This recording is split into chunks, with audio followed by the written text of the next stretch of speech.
Georgia ecoregions. Alrighty. So, raise your hand, give me a one ecoregion. What do you say? Can you just tell me an ecoregion? Oh, me? Yeah. Piedmont? Piedmont. What's so great about the Piedmont? That we We live there. Yeah, that's right.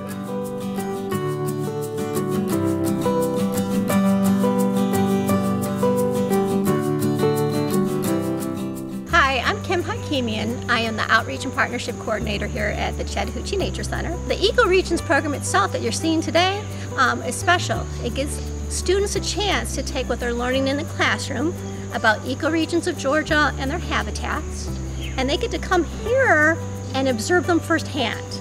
They get to go on our trails. Our naturalists take them through experience where they get to use their observation skills, look closely at the soil and at the plants and the animals, and see how each of those things are specially adapted to this particular region of the Piedmont.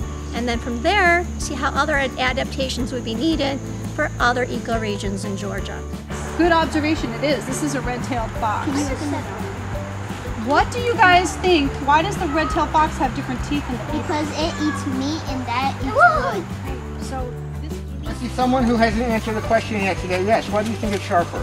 I think it's sharper because it has smaller claws. That's right, that's right. Now remember, we were talking about how hard they could squeeze. What are those front legs good for, do you think? He's trying yes, to ma'am. That's all right. For swimming, but this is a tortoise, so yeah, so it doesn't swim, but that's good. You would think, they look like big flippers. What's that?